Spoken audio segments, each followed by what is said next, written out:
I was in a strange mood yesterday. I wouldn't say I was moody, but I was busy to the point where my day wasn't going as smooth as I hoped. And usually that's okay, but for some reason it felt a little different yesterday. So I something was off. I couldn't put my finger on it, and I didn't know what the hell was going on with me because I'm never really like that. I'm usually in a positive mood, and and I just couldn't get it going. Just, I mean, I got what I needed to get done, uh, handled. But even when I got home, I just wanted to go to sleep. I was hungry and I took a shower and I went to sleep. And usually that's not what I do.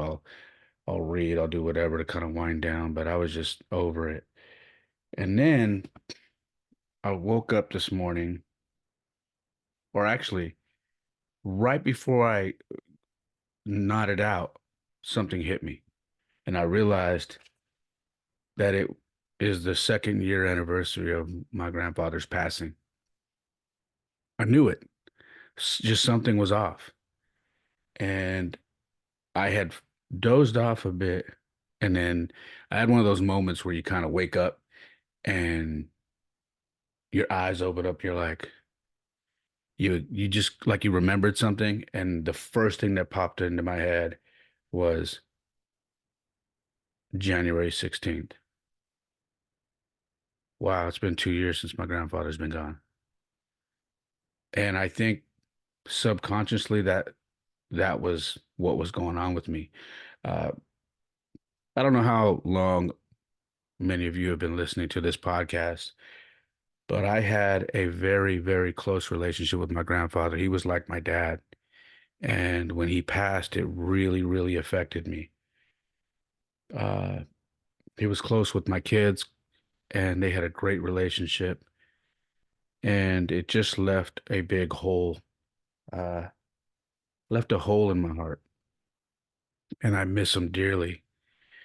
And he was my role model. I always say he was my hero. And he taught me everything how to be a man, you know? And I figured, I didn't know what I was going to do with this episode.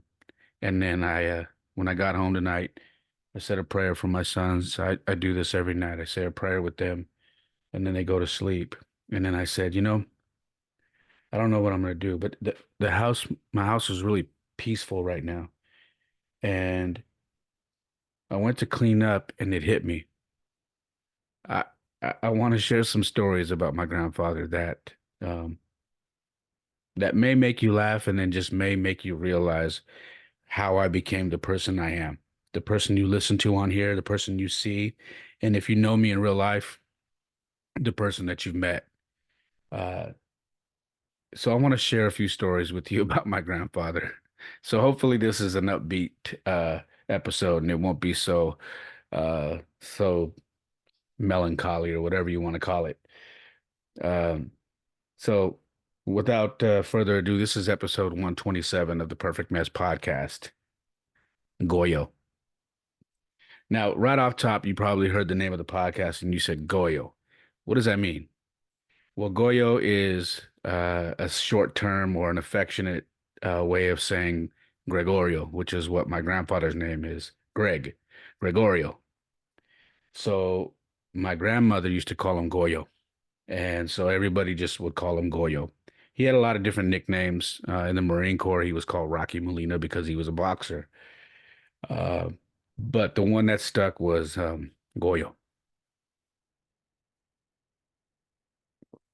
Now, my grandfather wasn't a violent person. He was one of those people who was super nice, probably one of the nicest people you'll ever meet. But he also had that switch where you didn't want to see him angry because then you would realize, oh, this guy doesn't mess around. Like you can tell he has that side of him where it's like, I'm not here to play games with you. All right. And you're jerking me around and I'm not here for it. So he just had that switch, Marine Corps attitude, boxing mentality, Puerto Rican to top it off. Like you name it, he had it. Like he could flip that switch in a heartbeat, go from the sweetest man to a firecracker. Uh, so anyways, he told me a story a long time ago when he was young. Uh, and I know I've shared this before, but for those of you who haven't heard this story, he told me a story a long time ago when he was younger, how him and his cousins and his brother went to a party that they probably shouldn't have been at. It was a different type of crowd, but they went and somebody had tried to talk to one of my aunts at the time. They weren't married, but apparently they were dating. But apparently someone tried to talk to one of my aunts who was with them, and she was already with somebody, and they got kind of disrespectful. So one of my grandfathers, I don't know if it was his brother or his cousin, got went back there and they got into a big old fight, like in the middle of the street. Like my grandfather said, they weren't trying to fight. Now, mind you, when a boxer says they're not trying to fight, it's not because they're scared. It's just because they know once they turn it off, they're gonna have a hard time turning it off. I mean, once they turn it on, they're gonna have a hard time turning it off. So they didn't really want any problems. And he was with my uncle, which was his brother, who was a championship boxer himself. And so they tried to avoid it. They ended up getting to a big old brawl in the middle of the street. And and apparently this is the night that he went to jail. Now, for a long time, my grandfather thought it was we used to have a mayor in San Jose named Ron Gonzalez. My grandfather thought the guy that they got into a fight with for the longest time was the mayor who grew up to become the mayor of San Jose. But after talking to family members, he realized it wasn't the same guy. But for a long time, he thought it was the guy who became the mayor of San Jose, which would have been a wild ass story. But anyways, they got into it. The cops ended up coming and they all got arrested. Now, my grandfather had never been to jail before, and this was the first time he had ever been to jail. So he tells me they lock him up and they go into the holding cell. And he said it's the most disgusting thing that he'd ever been in part of. Like, so I can only see I've been to the holding cell. I've never been to jail, never been to prison. Uh, but the one time that I went to the holding cell, that place was disgusting. I can only imagine what it was like in the 50s. So they get locked up. He says, we're sitting on the floor. The floor is full of piss. It smells. It's drunks in there. I mean, you name it. It's just the most cold, disgusting place to be. He said the entire night he was in there, he was freezing. He said he smelt like piss and it was disgusting. He said, while he was in there, he said, I'm never coming back here again. I'm never doing it again. I will never put myself in a situation where I have to come back here again. And he never went back. And the funny thing about this story is me and my grandfather were so close and we're so much alike that I had pretty much a similar story, only mine wasn't because of a fight. Uh, I was underage and I believe I was 19 going on 20, and I was caught driving while I had alcohol in my breath. So it didn't matter if I was 21 or 9. I was underage. I shouldn't have been drinking. So I got busted for a DUI and I went into to the holding tank for 8 hours. And it was disgusting, man. It smelled like piss. Um, and like my grandfather said, it was a place that I didn't never want to go back to. And I never did. And here I am at, 49 pushing 50, and I've never been back to jail. And it's funny because we share so many similarities. It's pretty ridiculous that our lives are pretty parallel when it comes to stuff like that. Now, that was my grandfather's first time and last time in jail. Um, Another story I know I've shared with you guys is now I gotta explain to you. My grandfather, I told you he went to the Marine Corps. He boxed in the Marine Corps, was a championship fighter in the Marine Corps. And the reason why he stopped boxing was because he he was scheduled to fight somebody he knew in the Marine Corps. Obviously, you're on this big old ship or whatever. They were on a ship, and he apparently he was scheduled to fight somebody he knew that they were cool. They were cool with each other. Anyways, they get into this match, and then he apparently hits the dude so hard, knocks him out, and the guy is on the ground with his arm like stiff in the air. Kind of like the Roy Jones knockout when you seen Roy Jones get knocked out, all you boxing fans, when his arm was kind of stuck in the air. That's what happened to this guy. Now my grandfather said he said he got terrified. He was like, I thought I killed him. And the paramedics came. They had to pull him off the off the mat with a gurney, and they finally got him to wake up. And I guess they have a little hospital in that big ship they were on, and he ended up living. But I don't know if he was damaged after that, but it was pretty severe. My grandfather never wanted to box again.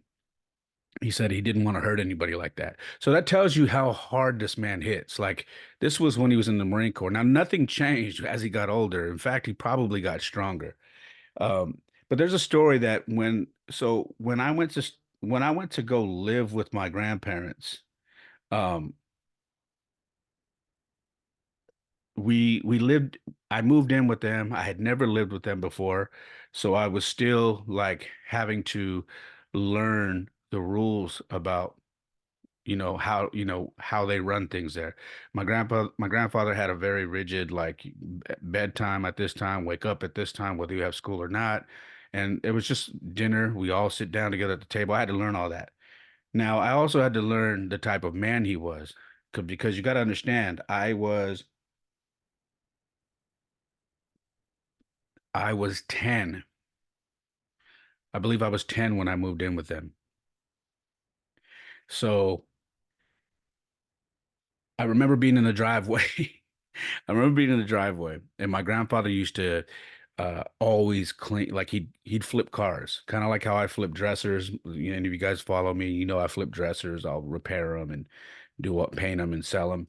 Well, he used to flip cars, and when he had a car he was working on, he'd have the engine open and he would like clean it. He would detail it from front to back, even the engine. He would be brushing the engine with some special cleaner to make the engine take the grease and everything off the engine to make it look brand new. It was amazing. He was so detailed.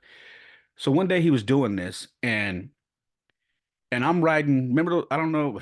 I'm gonna age myself really bad right here, but there was these little tricycles that had this big wheel in the front and then two little wheels in the back. This was back in the 80s. Now I'm riding this thing in the front of the house, and I hear this lady and her husband, arguing across the street. These are our neighbors. Now I'm watching my grandfather. Excuse me. I'm watching my grandfather, and he keeps looking up from underneath the hood, looking over there because he can hear it. They're getting loud, and sure enough, the guy ends up smacking his wife. Boom, smacks her. I stop the bike. I look, and then I immediately look at my grandfather because I know his personality and I know how he's wired. My grandfather slowly puts down the brush. He was brushing the engine. He's looking over there and grabs a rag and he starts wiping his hands. And he slowly he doesn't even acknowledge me. He doesn't see, he walks right by me, makes a beeline and goes across the street. But you guys ever seen uh Good Guys or Goodfellas? Excuse me, Goodfellas? When when dude walks across the street and beats the living piss, he pistol whips the guy that tried to rape his girl or whatever. Well, something similar to that. He makes a beeline over to this guy who just slapped the piss out of his girl, and she's crying.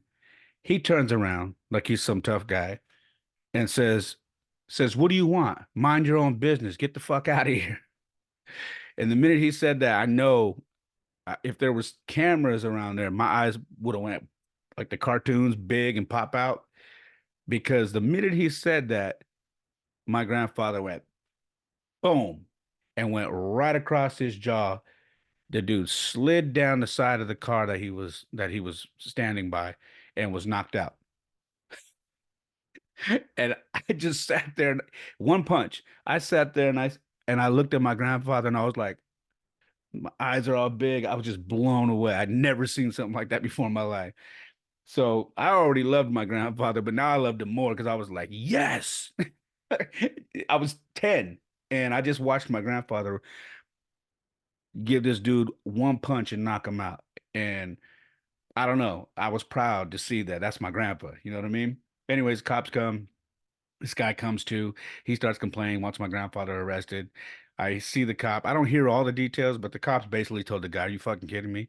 You just slapped the piss out of your wife, and he defended her and knocked you out, and you want us to take him to jail?"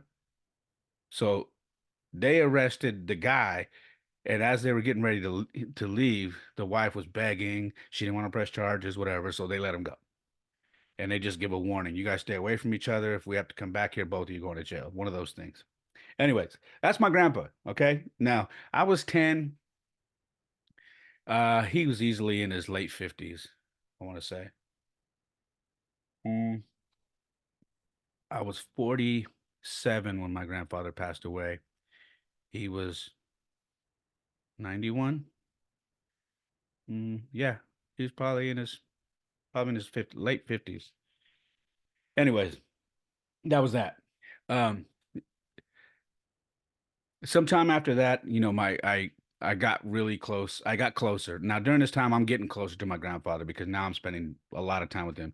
He owned a El Sol Market, which is a store that is literally to this day still on 13th Street in San Jose, my hometown, and it's still called El Sol Market. Now my grandfather and my uncle Louis used to own this store, and this is a store that I basically cut my teeth, on learning how to be an entrepreneur. My grandfather used to come and, take me when I had no school on the weekends or when it was summertime. I'd go with him. He put me in the truck in the morning. We would go get the produce and he would show me how to wet the produce to, first of all, we'd go pick it up from the produce place and then bring it back to the store and then we would load it up and then he would show me how to wash it. Um, and then I learned how to back in those days in the 80s, you had to there was a ticket gun, a price gun, where you would turn the knobs to whatever the price was, and then it would be a little sticker, and you would put it on the cans, and then press the button, and it would shoot a little sticker on top of the can, and that would be the price. So I learned how to do all that, and this was the beginning of me realizing that my family was full of entrepreneurs, full of people who didn't work for anybody, who worked for themselves always. So Elso Market is where I cut my teeth, man, and my grandfather taught me a lot. My aunt Yolanda used to work there, and then a few of my aunt's cousins worked there, and it was a great place for me to. It's a good memory for me, because I just remember being so young there and learning. And everybody in that neighborhood knew my grandfather and my uncle Louis. Anytime someone walked in there, they knew them all, first name basis. It was the neighborhood supermarket that everybody loved, the owners and whatnot. And years later, they ended up selling it, which my grandfather says, "I regret selling that store. We should have never sold that store. We were doing great." Um, but it happens. Mm. Now, when we used to go to that store, all right, where the store my grandfather owned, we used to go in this truck. It was a Chevy, right? It's a pickup truck. But this truck was jacked up, like just completely jacked. Like it ran great, strong bones, like literally great tires, great engine. I mean, super strong. But it looked like hell. Like it was a truck like most kids, we get embarrassed like really easy because we don't want kids to make fun of us. Well, my grandfather drove this truck every day. All right. It wasn't his only car, but it was his favorite. He loved this truck. I was okay with it until he started taking me to school. Until he started taking me to school. Because when he took me to school, he would park that thing right in the front of my school, like literally where the crosswalk is in front of the school. And everybody would see me walk and get into this truck. And it got to a point where these kids would make fun of me, even my friends, but even kids I didn't know, they would make fun of me. They're like, "Oh, you're the one that gets in that ugly ass truck. What's wrong with you? What's wrong with your family, man? You guys can't afford a car." And you know how kids are, man. They're mean as shit. And at this time I was in fifth grade. And so they used to make fun of me. They made fun of the truck. And I remember one day I finally got up the nerve, right? I got in the car and I was upset. And he looked at me and said, "What's wrong?" I said, "Can you please, when you pick me up, can you park over there?" And I pointed down the street and I'll walk to you. He said, "No." "Why?" And I said, because I'm embarrassed. The kids are making fun of me, and every time I get in this truck, they make fun of me because it's so ugly, and they're laughing at me. And he freaking lost it on me. He lost it on me. He said, "I don't give a damn what those kids say. This truck feeds this family. We go get the produce. We go get all the stuff that we need to get with this truck that runs our store. And that store feeds this family. And this truck is a very integral part in feeding this family and keeping this family. We got a home for this. I mean, he was going off. I don't give a damn what those kids have to say. And you shouldn't either." And I said, "Okay." And that was it. That was it. So I had to learn to not give a shit what people said about me. And he was the person that taught me that. Like, who gives a shit? Who cares what people say about you? Who cares what people say about what you're driving, how you're dressed, whatever? They don't know your life. Who cares? So that was a lesson. Now, mind you, take all of this in, okay? Now, everything I just told you. And then let's get to this point. We now moved to another part in East San Jose and closer to North San Jose, but we moved to another part. Now, knowing what I just told you about this man being a boxer and knocking people out and whatnot, take into consideration that now I am 12. And one day, one day, I come home and my grandfather's doing the dishes. My grandfather's doing what I tell you. You hear that sound? That's my son sleeping right next to me in my bed. This is how it is, guys. This is part of being a father. Uncut and real.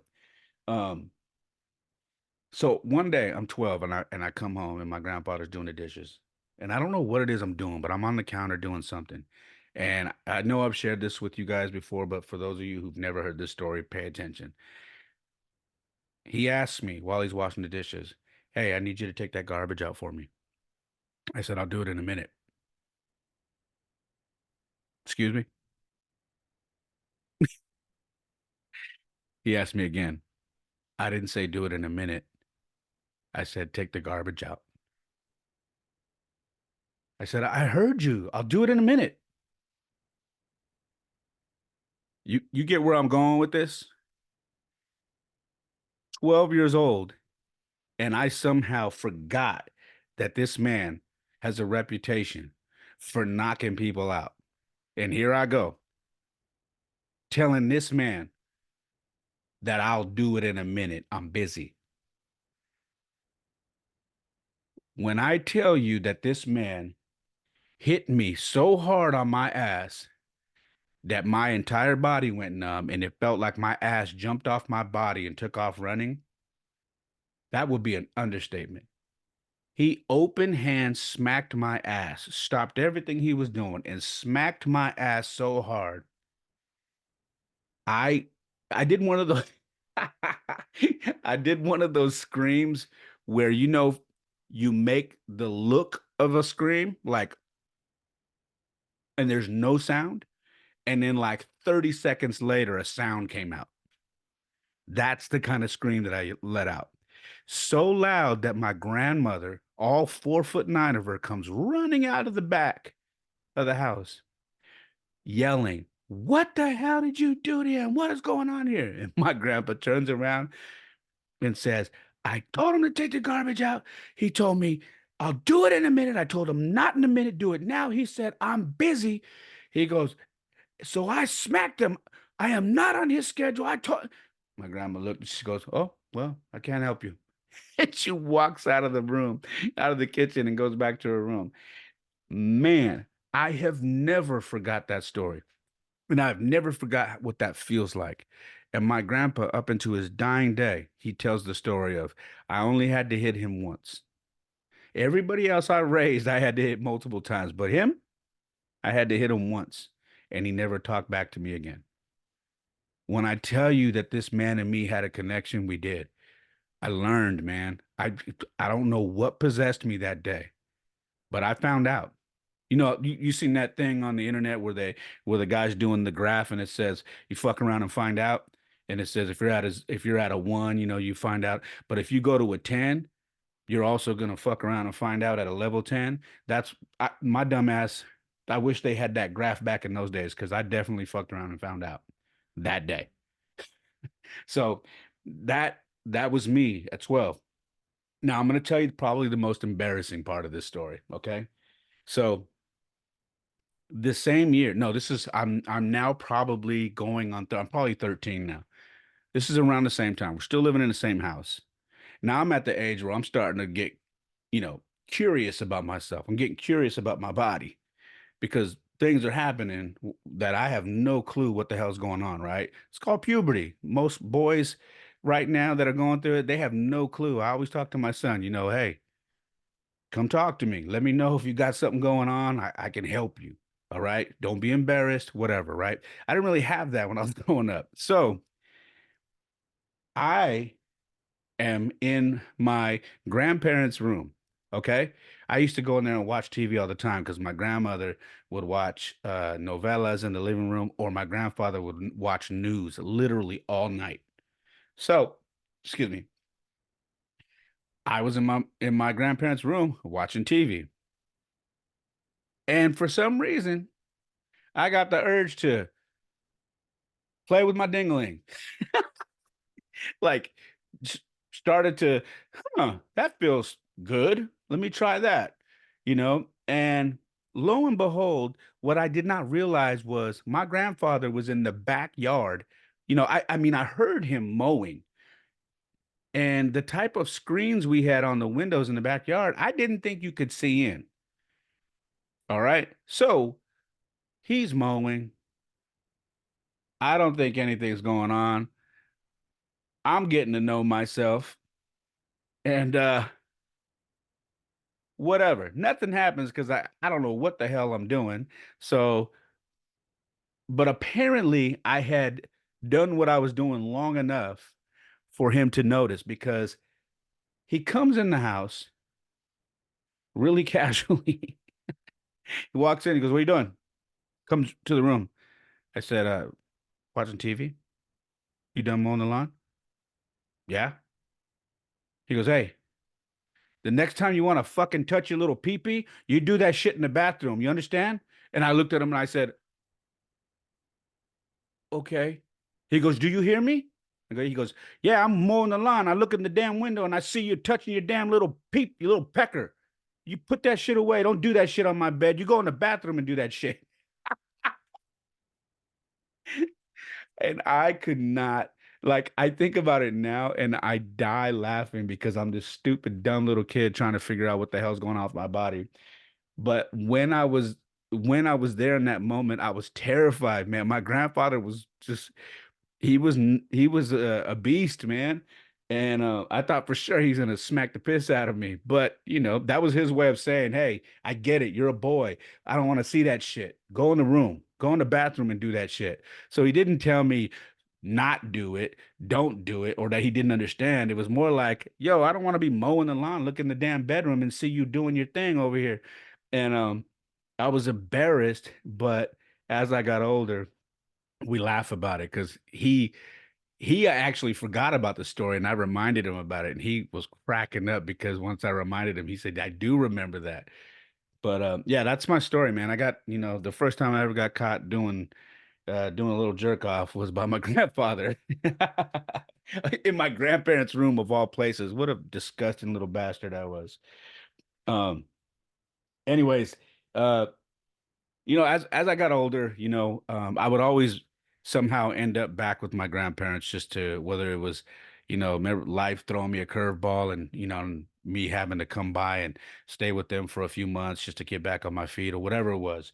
But I do remember there was a time when they lived in Modesto, California, or yeah, just outside. I want to say either Ceres or Modesto, one of the two. I think it was Modesto, and I stayed with them for a few months, and this is when I really got to know my grandfather because I was now in my 20s, my late 20s, like 27, 28, and 28. Yeah, 28.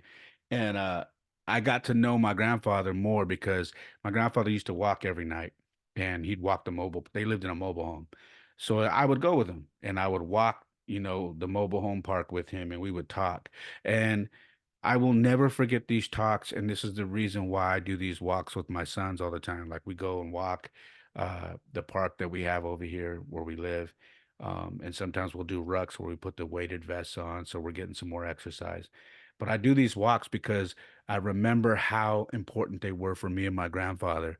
I I got so comfortable and accustomed to doing them with my grandfather that when I would get home a little late I would ask him if he already walked, and he said yes. And the days that I missed, it upset me because I, I grew to cherish those moments and those talks that we had. My grandfather would tell me stories about him being young, the relationship he had with my grandmother, the relationship he had with other women when he was before my grandmother. Um, he admitted to me about his struggles with alcohol, with smoking, with working at the bar. My grandfather owned a couple of bars, and he told me about the drama that he always had in the bars. He told me the day that he gave himself to God.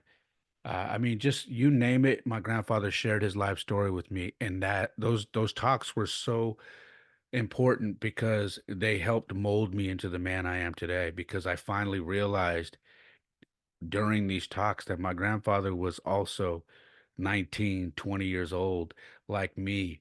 And he was making mistakes. And when you get older, it's hard to imagine your grandparents your age. Because when you're growing, you're like, that's my grandma and grandpa. And that's what you know them as. But you have to really put yourself in their shoes and start and if once you talk to them and they share stories with you, you start to realize like, damn, man,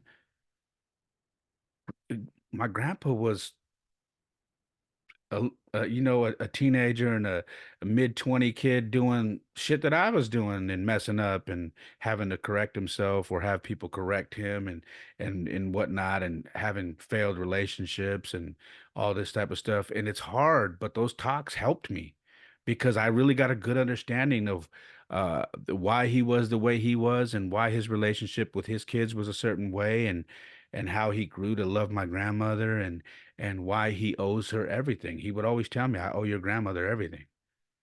She never left me. She stood by my side even when I was a piece of shit. And I only knew them for being great, but I never knew them for when they struggled and when they were, when there was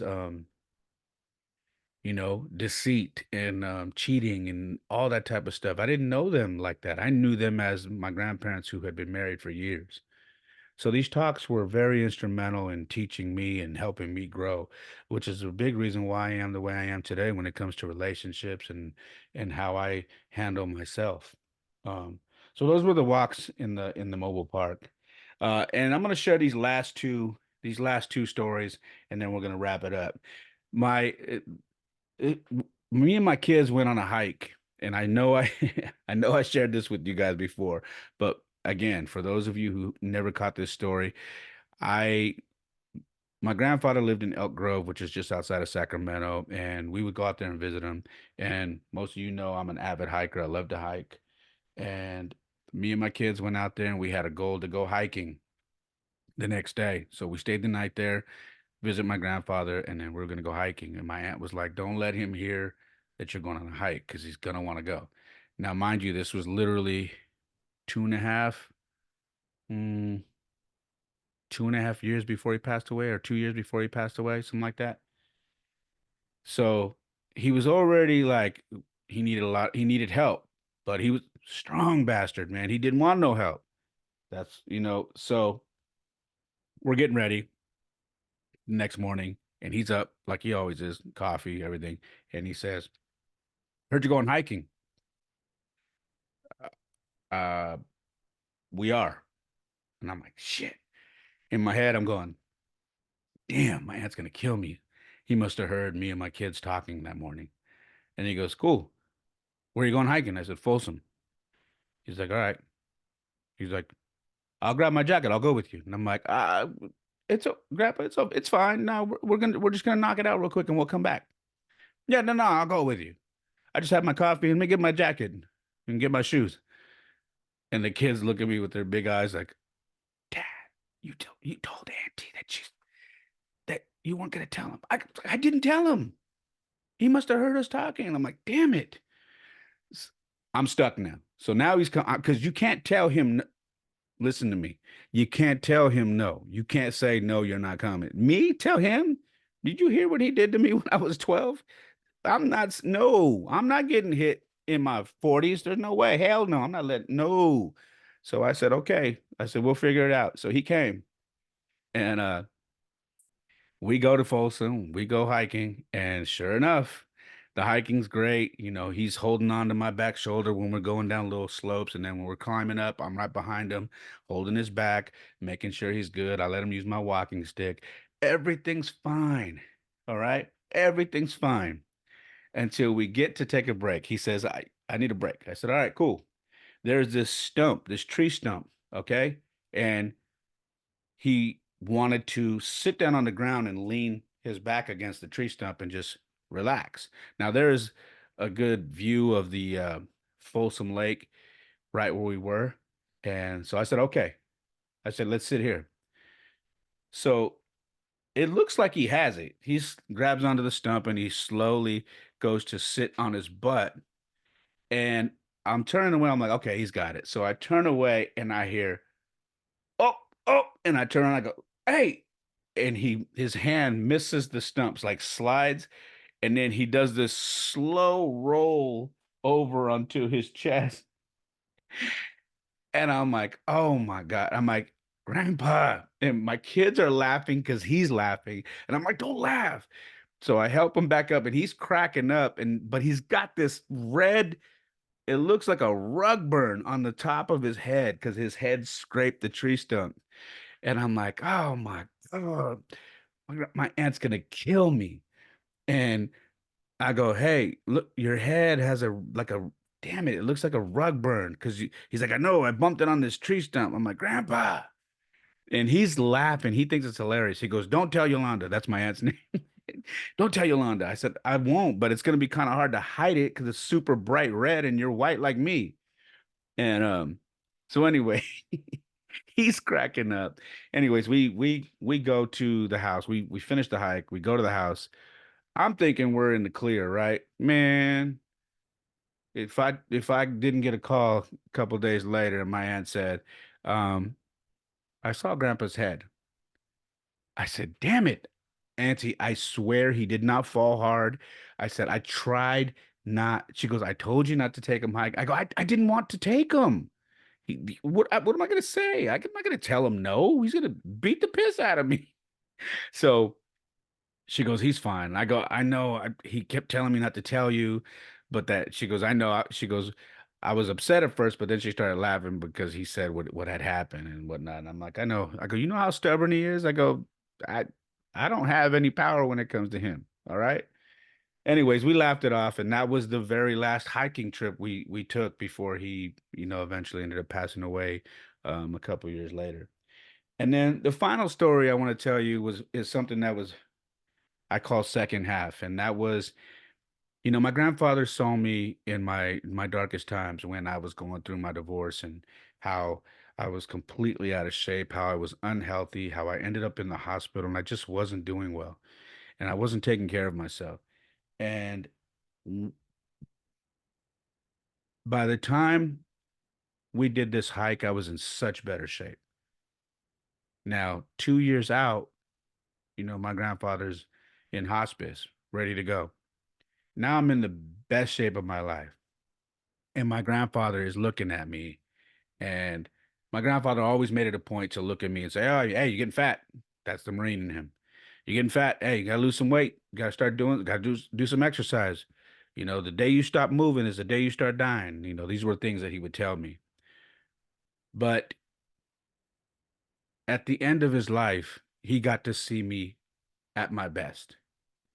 And I couldn't have asked God for anything better because it was important for me to get his approval, get his blessing, and get his kudos for doing what I did to regain control over my life, to regain happiness, to find peace, to find my health, and to become the best father I could ever be. And when we went to go see him, you know, and we knew this was probably going to be our last visit, and it did end up being our last visit. My grandfather, he didn't want to lay down in his bed. He had this breathing machine on. And my aunt goes, I knew it. I knew when you got here, he was going to want to get up. And so we helped him up and we sat him on a chair and he sat up and he just wanted to be sitting up with us and talking with us and feeling normal. And he started taking pictures with us. We even gave he I have you guys have seen this by now. I have his old Marine Corps helmet. And so we brought it and he put on the helmet and he would pose and he's got this his breathing tubes, but he would pose his arms like he's flexing. And we took a series of pictures and we talked a little bit. He couldn't say much because he was struggling to get air. Um, but when he told me he got tired, we laid him back down. And he said this one thing. He asked me how old I was again, and I said, I uh, I will turn 47 or 48 in September. I'm 47 right now. And he says, and he looks at me, second half. And I said, what? He said, second half. Make it good. And I realized what he was telling me was he's, 91. I'm in the second half of my life. And he said, second half, make it good. And I will never forget that. After he said that, he looked at both my sons and he said, he made a pointing gesture to me for them to look at me. And then he made his arm like he was flexing his bicep. And he said, strong. And he was telling my kids that your dad is so strong now. Look at him. Looks good. Strong. Be proud. He told my kids to be proud. And I'll never forget that. Your dad's so strong now. Be proud. And second half, make it your best. And that was the last time I spoke to him. He passed away a couple of days later.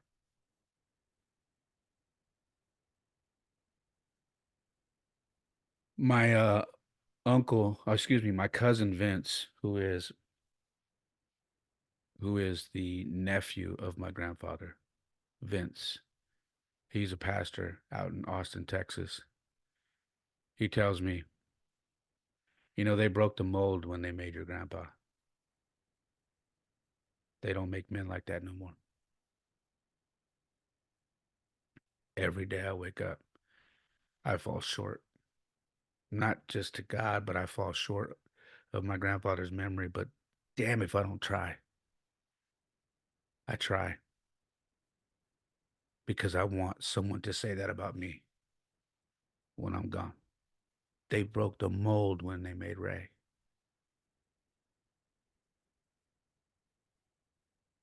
That's all I got, guys. I hope you enjoyed these stories. Uh, that was my grandfather, and I felt like on the second year anniversary of him passing that I wanted to share some insights, some stories about him and the man he was. I hope you enjoyed those. I hope you got a laugh, and I hope you got some better insight as to who he was and how I became the person I am today. Um, I hope you enjoyed it. Uh, I hope you guys are doing well. I hope you're healthy. I hope you're strong. I hope your spirits are strong wherever you're at. And I hope you have a great day, a great night, wherever you're at. And please check out my website. It's raymolina.com. I've got blogs on there, the podcast you can listen to on there. My blogs, I write all the time. If you like anything I've written, please share those pages on Twitter, or on X, they call it now, Facebook. Text them to somebody. Please help spread the word, man. I'm definitely trying to grow this thing, grow my website because I am working on a book, and it's been a goal of mine for a long, long time. So again, the website is raymolina.com. The podcast is on TikTok and Instagram. The handle is at the perfect mess pod. And I'm also on Instagram and TikTok, and my handle is it's Ray Molina. And what else? YouTube. If you are not on my YouTube, please go to youtube.com/, at the perfect mess pod.